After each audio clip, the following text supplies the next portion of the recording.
pontapé inicial é onde? A Constituição Federal. Então, vejam. Então, eu tenho que aqui a Constituição Federal, nós vamos encontrar o Sistema Tributário Nacional. Vou jogar um pouquinho mais para cá.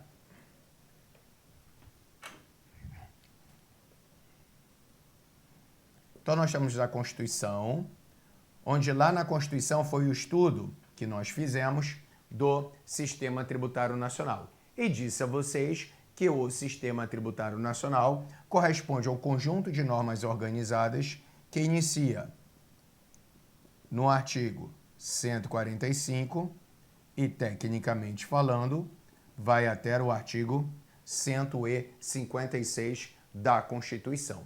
Então, eu vou ter aqui esse conjunto de 11 artigos pelos quais compõe o Sistema Tributário Nacional.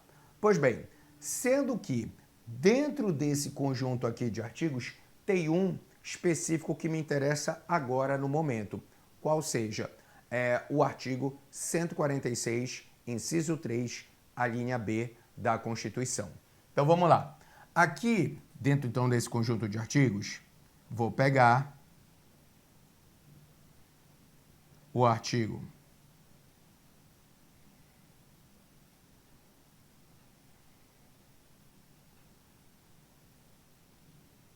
146, inciso 3, a linha B da Constituição, onde lá ele fala: cabe à lei complementar estabelecer normas gerais em matéria de legislação tributária, especialmente sobre obrigação, lançamento, crédito, prescrição e decadência tributária. Ora, quem é que foi recepcionado e regula esse dispositivo constitucional? O CTN. Então, o que quer dizer? Eu tenho, então, dentro da estrutura do nosso ordenamento jurídico, Constituição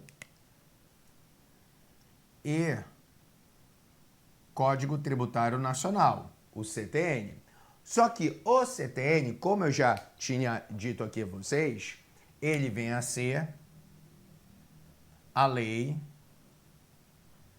5.172 de 66. Então, o Código Tributário corresponde à Lei 5.172 de 66, que originariamente corresponde a uma lei ordinária. No entanto, para que o Código Tributário fosse recepcionado no nosso atual ordenamento jurídico, então ele acabou tendo um tratamento de lei complementar. Então, eu tenho que o CTN, então ele foi recepcionado com status, ou seja, com tratamento de lei complementar. Para quê? Para qual motivo? Exatamente para poder dispor sobre normas gerais. Então, para poder dispor sobre normas gerais em matéria de legislação tributária. Pois bem, gente, quando eu falo em normas gerais, para que serve normas gerais? Qual é o objetivo de existir normas gerais? Gente, normas gerais servem para padronizar institutos jurídicos, ou seja, uniformizá-los em todo o território nacional.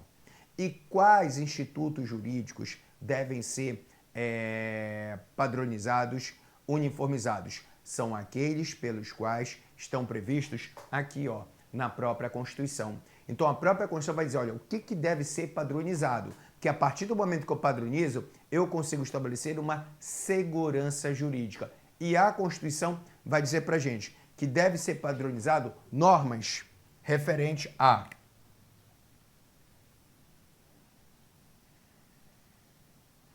obrigação,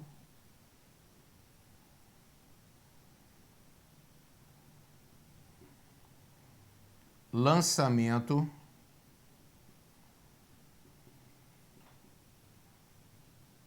crédito,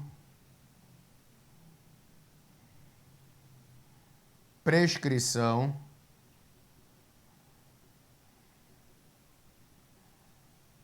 e decadência.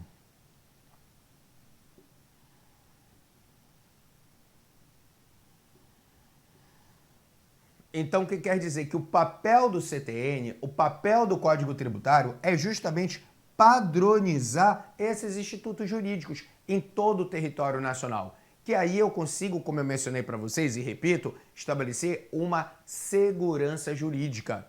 Porque, por exemplo, vem o Código Tributário e diz o seguinte, olha, o prazo de prescrição, ele corresponde a um prazo de 5 anos. Eu sei que esse prazo se aplica no Brasil inteiro.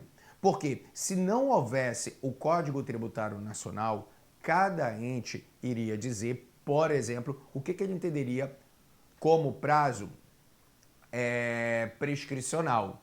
E aí poderia acontecer, por exemplo, digamos que aqui no município do Rio de Janeiro poderia ser estabelecido pela legislação local que o prazo de prescrição dos seus tributos seria um prazo de 5 anos. Mas não longe, aqui ao lado, em Niterói, poderia ser estabelecido um prazo de 10, 15 ou mais anos.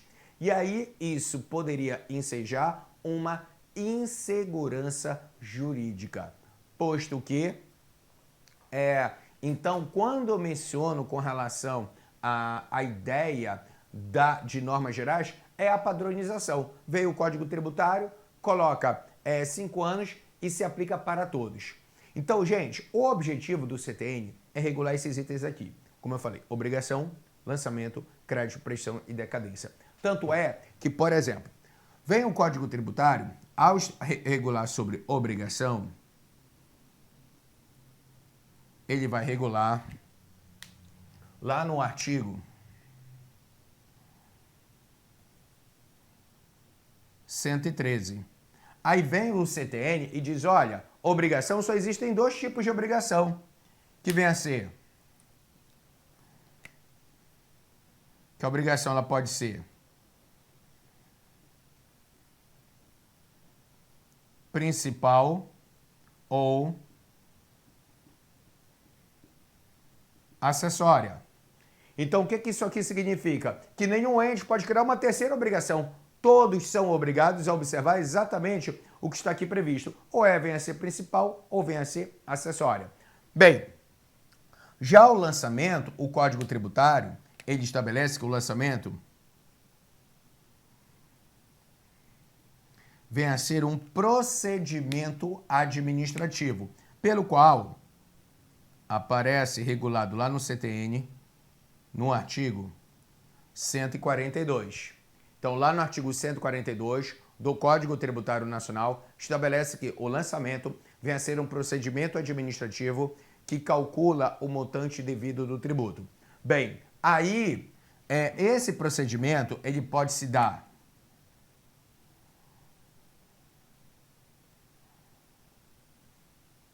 como de ofício,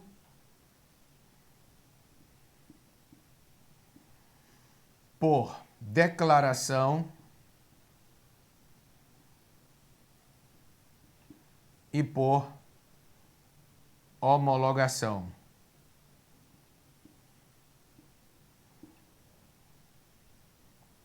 Onde eu tenho, por exemplo, de ofício, está previsto no artigo 149,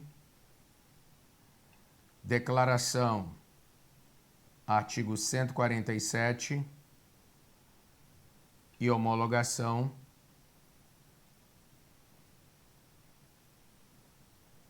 artigo 150 do CTN. Então, nós temos isso aqui. Com relação ao lançamento, ele pode ser de ofício, declaração e homologação. Já o crédito, nós podemos visualizar que o crédito pode ter alguns incidentes, como hipóteses de suspensão, extinção,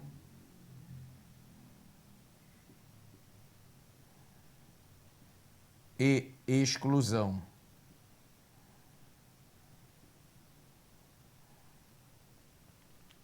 Em que lá no CTN, ele vai trazer as hipóteses de suspensão. Artigo 151 do Código Tributário Nacional.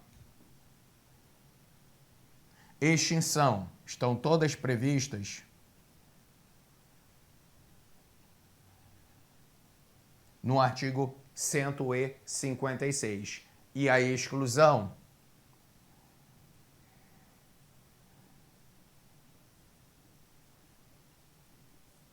artigo 175 do CTN.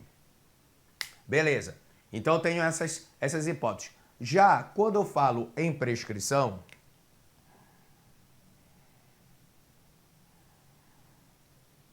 disse a vocês que corresponde a um prazo de 5 anos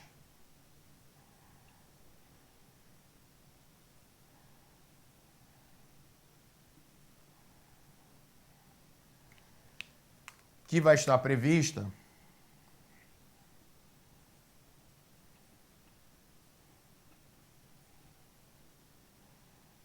no artigo 174 do CTN, e a decadência também corresponde a um prazo de 5 anos.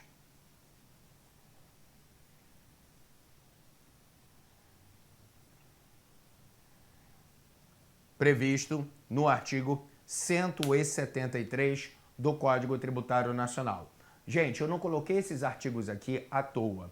O objetivo depois é você pegar esses artigos e começar a ler, porque você vai encaixar dentro dessa estrutura. Porque o que interessa do CTN é isso. Você não precisa ficar lendo todo o CTN para fazer a prova do exame de ordem. Não. Você só precisa ler esses artigos pelos quais eu coloquei aqui para vocês, que são os disparados mais importantes. Toda hora cai em prova alguma coisa referente a esses artigos. Só que até então eu botei a base normativa. Agora vamos raciocinar em cima da estrutura. O que acontece? A partir do momento pelo qual eu tenho esse arcabouço aqui normativo, seja geral, seja constitucional, eu já estou com o terreno preparado para que cada ente da federação possa exercer a sua competência. E sua competência, ela está prevista onde? Na Constituição Federal. De tal modo que, lá na Constituição, ela simplesmente autoriza os entes da federação a instituir o tributo. Só que como é que eles vão exercer a sua competência? Porque, gente, da mesma forma como o legislador constituinte dá a possibilidade para que cada ente possa instituir tributos, ao mesmo tempo ele limita o exercício dessa atividade, que nós já vimos que vem a ser por meio de princípios e imunidades. Então, toda vez que eu mencionar em princípios e imunidades, são verdadeiras limitações do poder tributário. E aqui há uma limitação que me interessa no momento, qual seja? Princípio da legalidade, onde lá na Constituição é dito que todo tributo somente poderá ser instituído por meio de lei. De tal modo que, então, eu vou ter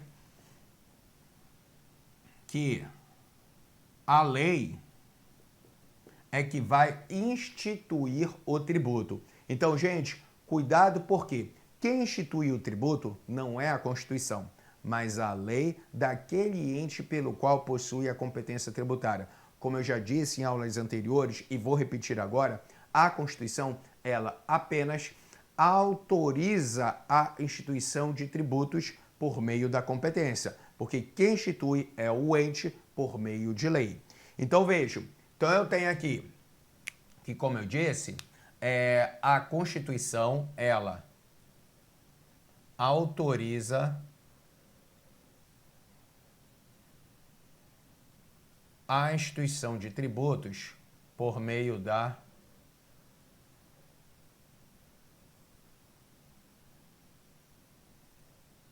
competência.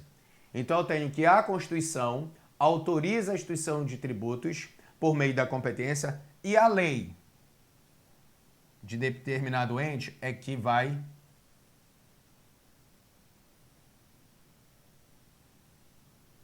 instituir. Então, é a lei de determinado ente que vai instituir o tributo. Então, aqui eu estou mencionando uma lei federal, estadual, municipal ou distrital. Pois bem, só que no momento pelo qual eu tenho essa lei aqui, instituindo o tributo, ela, quando estiver instituindo, irá repetir a mesma conduta pelo qual está autorizada aqui na Constituição. Então, por exemplo, vem o legislador constituinte e diz que os estados estão autorizados a tributar proprietários de veículo automotor por meio do IPVA. Então vem a Constituição, como eu disse, e autoriza os estados a tributar proprietários de veículo automotor por meio do IPVA. Pois bem, vem a lei de determinado estado instituindo o IPVA e essa lei vai dizer, olha, aquele que for proprietário de veículo automotor terá o dever de pagar o IPVA. Então vem a lei e fala isso aqui. Ora, no momento que essa lei está instituindo o IPVA e repetindo a mesma conduta que está autorizada aqui na Constituição, essa lei está descrevendo uma hipótese, que o dia que for concretizada, incidirá o poder de tributar. Então vejo, no momento que eu tenho simplesmente a lei instituindo o tributo e mencionando algo que pode acontecer ou não, porque, por exemplo, vem a lei e diz, aquele que for proprietário de veículo automotor terá o dever de pagar o tributo, no caso do IPVA. Ora, algumas pessoas poderão ser proprietárias de veículo automotor e outras não. Então, essa simples descrição normativa corresponde à descrição de uma hipótese, que o dia que for concretizada, incidirá o poder de tributar. Não é à toa que toda vez que eu tiver uma lei instituindo o tributo, essa lei estará prevendo a hipótese de incidência tributária. Então, gente, vejam, eu tenho aqui, como eu mencionei para vocês, a hipótese de incidência. O que vem a ser isso? Nada mais é do que uma previsibilidade normativa, uma descrição prevista em lei de algo que pode acontecer ou não. Como eu falei para vocês, vem a lei e diz, olha, aquele que for proprietário de veículo automotor terá o dever de pagar o IPVA. A simples descrição normativa se chama hipótese de incidência. Pois bem, só que pode chegar a dado momento onde eu consiga visualizar que determinada pessoa possa concretizar a hipótese de incidência, ou seja, materializar. No exemplo que eu citei aqui para vocês, é quando a pessoa efetivamente se torna proprietária de veículo automotor. Então, nesse caso, significa que eu, ao visualizar essa subsunção do fato à norma, ela acaba, a partir desse momento, gerando para a pessoa o dever de pagar o tributo. De tal modo que a concretização da hipótese de incidência, ou seja, a sua materialização, vem a ser conhecida como a ocorrência do fato gerador. Então vejam, quando eu menciono aqui na ocorrência do fato gerador, gente, fato gerador, o que vem a ser? O fato gerador, ele o fato gerador, ele é a própria concretização da hipótese de incidência. Ou seja, eu saí do plano genérico abstrato e entrei no plano concreto. No exemplo que eu falei, quando a pessoa comprou um carro, ela pratica o fato gerador. E é extremamente importante estabelecer a diferença, que às vezes muita gente se confunde, entre hipótese de incidência e fato gerador. Porque, gente, hipótese de incidência nada mais é do que a descrição prevista em lei, apenas isso. E se eu menciono hipótese de incidência, o que eu tenho que pressupor? Se eu estou falando só em hipótese de incidência, eu tenho que pressupor que apenas o tributo existe e nada mais. Por exemplo, vamos imaginar que eu não tenho nenhum automóvel licenciado no estado do Rio de Janeiro. Tem uma lei aqui que instituiu o IPVA. Essa lei vai dizer, aquele que for proprietário de veículo automotor terá o dever de pagar o IPVA. Eu, Renê, tenho que pagar o IPVA? Não, não tenho que pagar o IPVA porque eu não tenho veículo automotor. Mas eu posso dizer que o tributo existe? Sim, porque há a hipótese da incidência, há a previsão normativa. Só não há ainda o dever de pagar o tributo. Entendeu? Então, nesse caso, o que quer dizer? Que quando eu menciono na hipótese da incidência, eu só posso pressupor que existe o tributo e nada mais. Então, quando eu falo na hipótese da incidência, eu pressuponho a existência do tributo. Agora, se eu falo em fato gerador, nesse momento, então, eu já estou numa situação além de existir apenas o tributo. Na medida em que, se eu menciono em fato gerador, o que eu tenho que pressupor? Que já existe o dever, a relação jurídica tributária. Então, quer dizer que se eu menciono em fato gerador, a partir desse momento, já vai haver a existência do dever.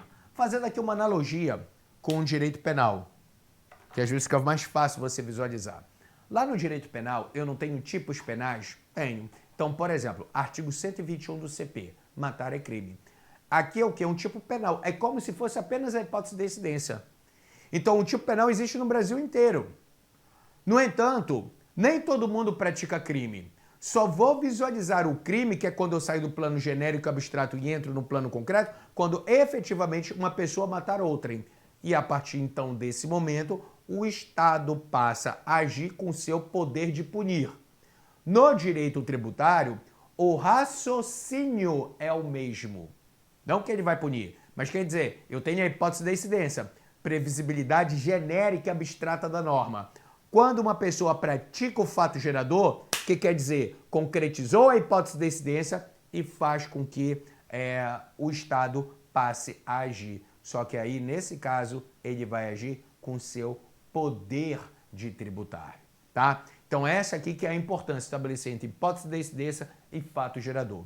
Até porque, gente, quando eu menciono no fato gerador, ele serve para dar origem, surgimento ao que vem a ser conhecido como obrigação tributária.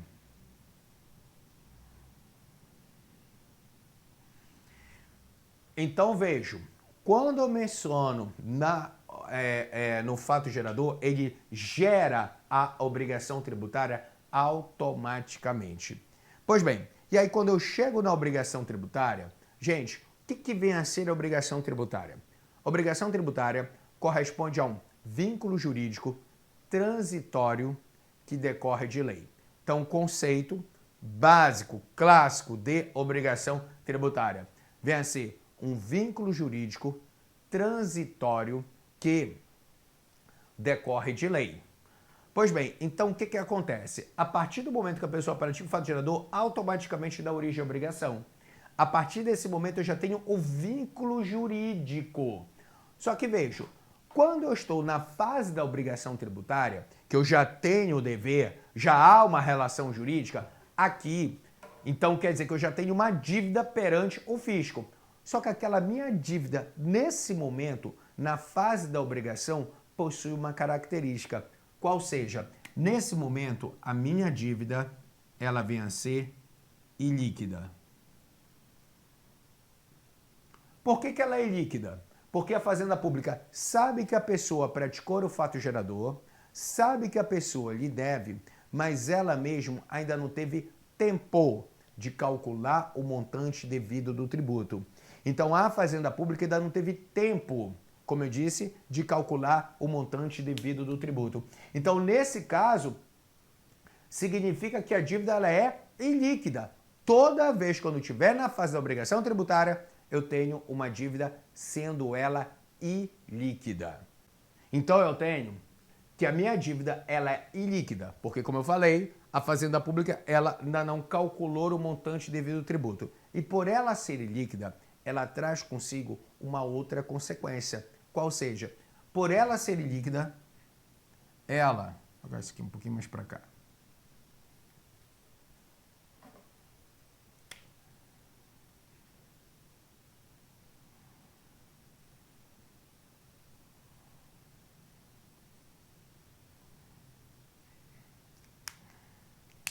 ela vem a ser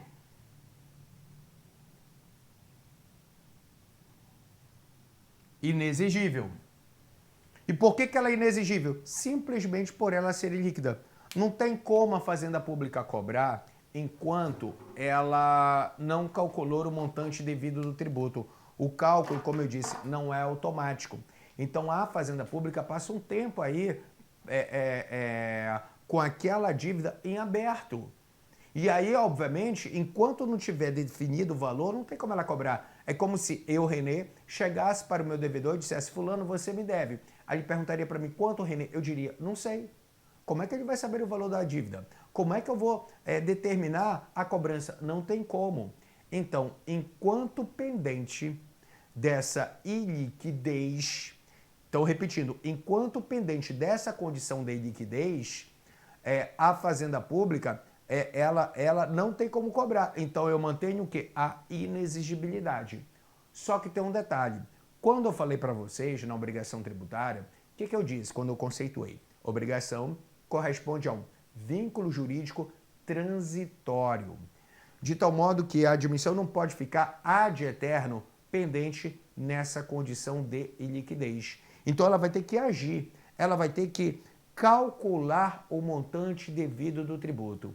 E, gente, quando ela for calcular, quando ela for agir, ela vai realizar um procedimento administrativo. Quando eu menciono em procedimento administrativo, o que vem a ser quando eu falo em procedimento administrativo? Gente, é uma sequência de atos. Então, quer dizer que se eu tenho um procedimento administrativo cujo objetivo vem a ser calcular o montante devido do tributo, então tem uma sequência de atos com esse objetivo. E o procedimento que tem como objetivo calcular o montante devido do tributo, aqui tem um nome próprio, um nome específico, pelo qual ele vem a ser conhecido como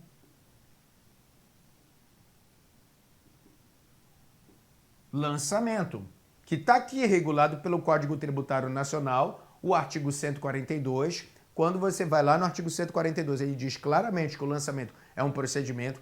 Cuidado, porque, por exemplo, já caiu na prova perguntando a indagação se o lançamento é um procedimento ou é um ato. Na verdade, é um procedimento, que inclusive está escrito expressamente no artigo 142. E esse procedimento poderá ser realizado de 3 formas: de ofício, declaração e homologação. Pois bem, então vem a administração, realiza o lançamento. Qual é o objetivo? Calcular o montante devido do tributo. Então ela vem e calcula. Se ela calcula, então porque agora ela já sabe quanto tem a receber. Ela já sabe que tem um crédito face ao sujeito passivo. Como esse crédito tem origem no tributo, aqui é porque o lançamento, ele constitui o crédito tributário. Então vejo, então eu tenho que o lançamento, ele constitui o crédito tributário.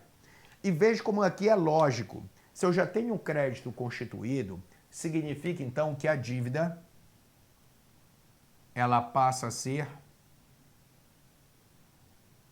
líquida. Então, se eu tenho um crédito constituído, significa que a dívida passa a ser líquida. E por ela ser líquida, se torna, a partir desse momento, exigível. De tal modo que a exigibilidade, ela surge no crédito e não na obrigação. Então, a partir desse momento, qual é o próximo passo da administração? Ora, chegou, constituiu o crédito. Então, ela adquire exigibilidade. Veja como é totalmente diferente. Como se agora eu, Renê, chegasse para o meu devedor e dissesse: fulano, você me deve. Aí ele perguntaria para mim: quanto, Renê? Eu diria: R$500. Vejo que agora eu já sei o valor que ele me deve. Ele já sabe que tem que me pagar e no valor liquidado. Então, ora, com a administração, a linha de raciocínio é o mesmo. Constituiu o crédito tributário, se tornou exigível. Então, qual é o próximo passo? Cobrar. Só que vejo, esse cálculo, no exemplo pelo qual citei aqui para vocês, foi realizado internamente, de tal modo que o sujeito passivo ainda não sabe o quanto ele deve. Em razão disso, é que a administração ela precisa, então, notificar. Gente, quando eu menciono na notificação, o que é a notificação? A notificação é o ato pelo qual se dá o conhecimento de uma dívida. Então vem a administração, a partir do momento que ela constitui o crédito tributário, ela vai, portanto, notificar. Então vai haver aqui a notificação do sujeito passivo. Para quê? Para pagar ou impugnar. Então vai haver aqui a notificação para pagar ou impugnar. Pois bem, então aqui significa o seguinte, um exemplo, melhor dizendo, para a gente poder visualizar de notificação, o carnê do IPTU. Quando você recebe no início do ano em casa o carnê do IPTU, aquilo ali é uma notificação de tributo. Porque vejam, o que eu tenho ali? O nome do credor, que é o município, o nome do devedor, que é o contribuinte proprietário do imóvel, local do pagamento, pague numa instituição bancária, tempo do pagamento, que é a data do vencimento e o valor da dívida. Sendo assim, significa que todos os elementos pelos quais compõem uma notificação, eu vou visualizar ali no carnê do IPTU.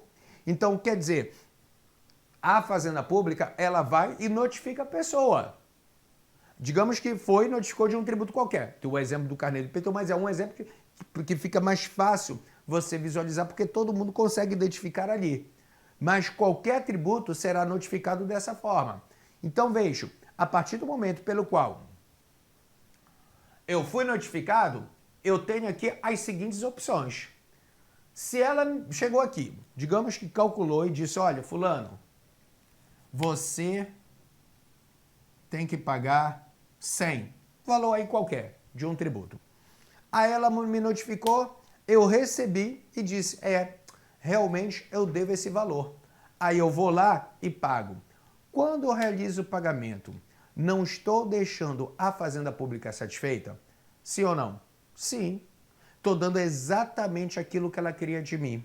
E, gente, toda vez quando a Fazenda Pública ficar satisfeita ou presumir que ela ficou satisfeita, o vínculo jurídico pelo qual foi originado no fato gerador com o pagamento, ele é rompido.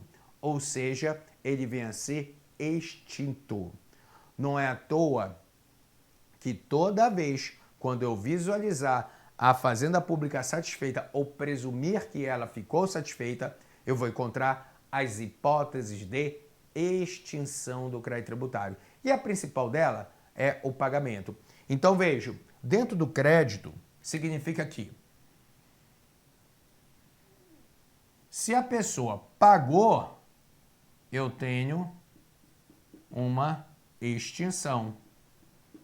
Que o Código Tributário regula, vejam, o crédito, as hipóteses de extinção, estão todas elas previstas no artigo 156. E ali eu tenho um rol com 11 hipóteses, mas o primeiro que aparece ali vem a ser o pagamento. O pagamento corresponde à primeira e principal causa de extinção do crédito tributário. Pois bem, então vejam, se eu pago, vem a ser extinto. Mas aí também posso visualizar o seguinte, quando a pessoa é notificada, não é apenas para pagar, é para pagar ou querendo impugnar. Por quê? Porque, gente, se você observar, quando eu chego nesse valor, eu vou chegar aonde? Em que momento? Quando é realizado o lançamento. O lançamento é um procedimento administrativo. Então, na verdade, quem vai agir é uma autoridade administrativa. É ela que vai calcular, vai realizar esse procedimento de cálculo. Ora, uma autoridade, como qualquer pessoa, ela pode errar. Então eu tenho que ter a possibilidade de poder questionar, na medida que nós não vivemos num estado inquisitório. Então, em homenagem ao princípio do devido processo legal, previsto no artigo 5º, inciso 54 da Constituição, onde lá é dito que ninguém será privado da sua liberdade ou de seus bens, sem o devido processo legal. Então eu tenho que dar a possibilidade para que a pessoa possa questionar aquele valor. Então vamos imaginar que eu fui notificado, recebi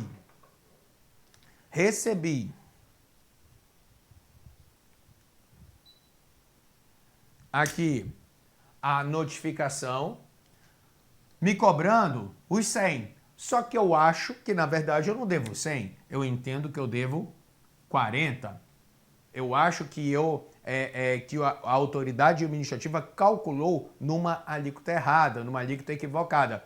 E aí, o que eu faço? Eu vou e apresento, então, uma impugnação. Já que eu fui notificado para pagar e impugnar, então eu vou lá e, apresento uma impugnação. Gente, no momento pelo qual eu apresento uma impugnação dizendo, olha, eu não devo 100, eu devo 40, você concorda que a dívida que já estava líquida, com a impugnação, ela volta para um estado de iliquidez? Sim. Por quê?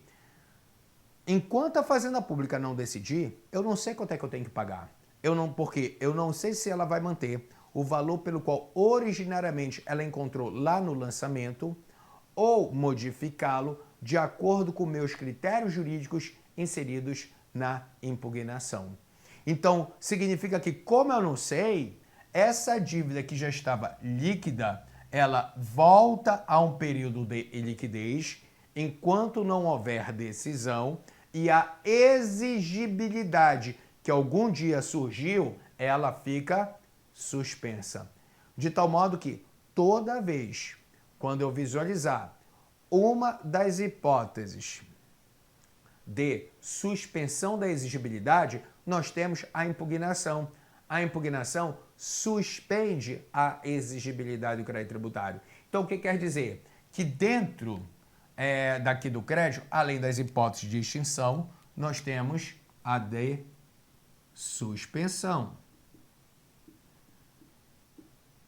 Que o Código Tributário, coloquei aqui embaixo, veja, prevê tudo no artigo 151 do Código Tributário Nacional. Então, lá no artigo 151, ele traz as hipóteses de suspensão da exigibilidade do crédito tributário. Bem, então eu tenho suspensão, artigo 151, extinção, artigo 156, só que eu ainda posso visualizar uma outra situação. O que vem a ser? Vamos imaginar que um grupo de pessoas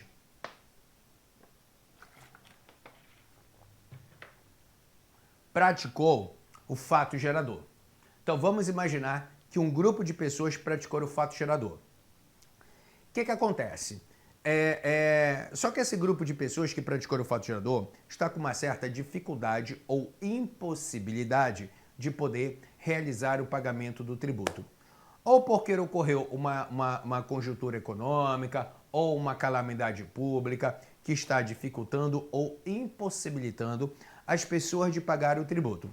Ora, o ente que é titular do crédito, nada impede que, se ele quiser, obviamente que por meio de lei, possa dispensar o pagamento do tributo. Se eu sou o credor, eu posso o quê? Perdoar, dispensar. Não precisa pagar mais não. Só que se ele faz isso, ele está realizando uma renúncia total de receitas. E nem sempre o ente vai ter a possibilidade de realizar uma renúncia total de receitas. Por quê? Porque, gente, quando eu menciono em determinados entes, por exemplo, Estado do Rio de Janeiro, que já vive no limite do seu orçamento, não tem a possibilidade ali, não tem margem de fazer renúncias de receitas. Principalmente uma receita total como essa. Então, o que acontece? O ente ele pode, se tiver margem, pode dispensar ali o pagamento do tributo, mas se não tiver condições, tendo em vista o seu orçamento, nada impede que ele, querendo ajudar esse grupo de pessoas e sem se prejudicar, possa vir por meio de lei dizer que as pessoas poderão pagar o tributo após a data do vencimento, pelo qual ele dispensa pelo menos a multa. Então, o que eu estou visualizando aqui? A dispensa legal do pagamento do tributo ou a dispensa legal do pagamento da multa. Tanto no caso como no outro, eu vou visualizar as duas causas pelas quais excluem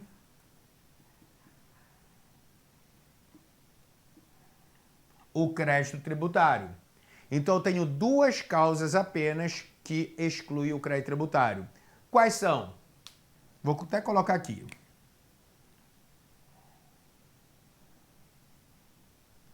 A isenção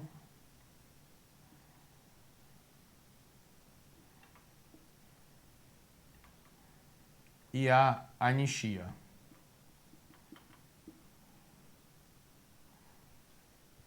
Então, quer dizer que a isenção e a anistia são as duas hipóteses de exclusão do crédito tributário. Mostrando aqui para vocês uma diferença básica entre um e outro instituto, vem a ser o seguinte. A isenção corresponde à exclusão do dever de pagar o tributo. Então, a isenção é a exclusão do dever de pagar o tributo, ao passo que a anistia é a exclusão do dever de pagar a multa. Veja, e os dois estão previstos aqui, ó, artigo 175 do Código Tributário Nacional. Então, repetido, isenção é a exclusão do dever de pagar o tributo. Estou dispensando ali o pagamento do tributo. Já a anistia é a exclusão do dever de pagar a multa. Quando vem o ente, por meio de lei, dispensa o pagamento da multa, tá? Então eu tenho, gente, aqui no Código Tributário Nacional, essa ordem que está ali distribuído. Então eu tenho hipótese de suspensão, que está aqui, ó, artigo 151, extinção, artigo 156 e exclusão, artigo 175 do Código Tributário Nacional. Bem, só que ainda não parou por aí, porque ainda tem mais uma situação que, na prática, ocorre até com bastante frequência. O que vem a ser? Vamos visualizar aqui o seguinte. Digamos que a pessoa foi notificada para pagar ou impugnar. Só que ela não pagou e não impugnou. O que quer dizer? Que ultrapassada essa data aqui, que confunde-se com a data do vencimento,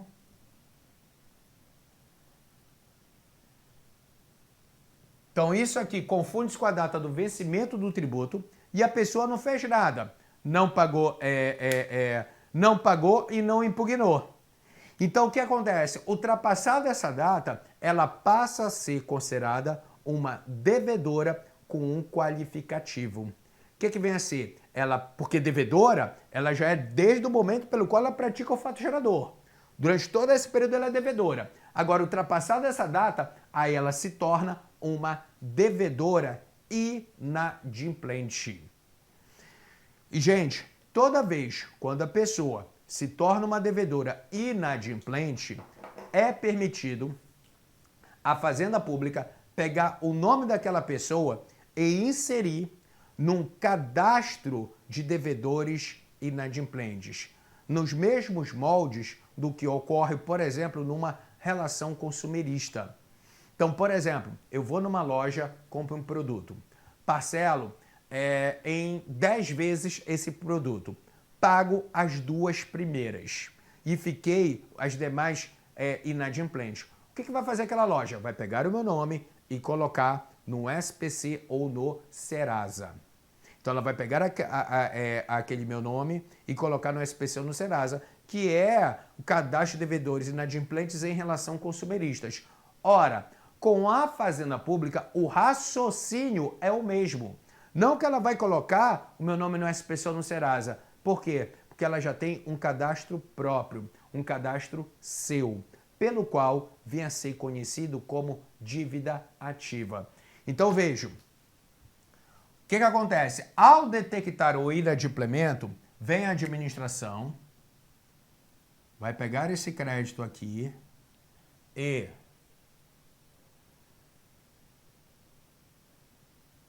inscrevê-lo em dívida ativa. Então ela vai pegar esse crédito e vai inscrevê-lo em dívida ativa. Gente, Dívida ativa, como eu disse a vocês e repito, corresponde a um cadastro geral de devedores inadimplentes com a Fazenda Pública. Só que vejo, embora eu tenha dito que venha a ser um cadastro geral, eu não posso imaginar que só existe uma dívida ativa para todos os entes. Não. É um cadastro geral, na verdade, de cada ente. Então significa que a União terá sua dívida ativa, cada estado possuirá a sua dívida ativa e assim ocorre com cada município. Então é um cadastro geral de cada ente.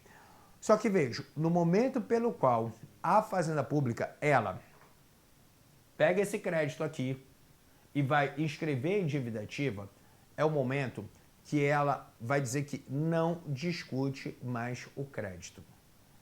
Porque para a administração, créditos inscritos em dívida ativa, eles são líquidos, exigíveis e passa a ser certo.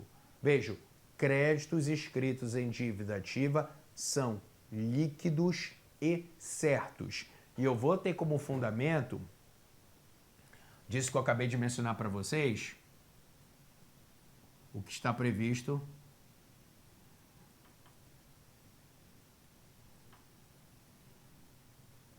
no artigo 204 do Código Tributário Nacional, que lá é dito que créditos inscritos em dívida ativa são líquidos e certos. Gente, o que vem a ser esse grau de certeza? Porque quando eu digo que o crédito é líquido e certo, é por quê? Porque, gente, a partir do momento que ela escreve em dívida ativa, como eu disse, ela não discute mais esse crédito. Porque ela vai dizer, olha, eu já dei para você, sujeito passivo, toda oportunidade para você poder discutir. Das duas, uma. O que vem a ser? Ou você perdeu o prazo, te notifiquei para pagar ou impugnar, perdeu o prazo, ou se você impugnou, perdeu a discussão, já exauriu a via administrativa. Não tem mais o que discutir, você perdeu, é considerado inadimplente e não discuto mais administrativamente. Então, por esse motivo, que o crédito, por ela não discutir mais administrativamente, ele passa a ter essa característica como sendo certo. E esse grau de certeza acaba gerando um efeito importantíssimo, porque a partir do momento que ela escreve em dívida ativa, ele se torna certo, a Fazenda Pública não precisa mais provar que tem um crédito a receber. O devedor, não querendo pagar, é que terá que provar que não tem mais uma dívida com a Fazenda Pública. Então vejo, o devedor, não querendo pagar, é que terá que provar que não tem, não possui nenhuma dívida com a Fazenda Pública. Bem, então nesse caso, é que acaba gerando o efeito da inversão do ônus da prova. Porque há uma presunção para a Fazenda de que o crédito existe e no valor indicado por ela. Pois bem, então o que acontece? Escrever aqui em dívida ativa se torna líquido e certo. Há essa presunção a favor da Fazenda Pública. Só que dívida ativa é uma base de dados em que o legislador deu a possibilidade para que a administração tributária extraia dessa base de dados um documento pelo qual ele possa materializar as informações que estão contidas em dívida ativa. Esse documento vem a ser uma verdadeira certidão, pelo qual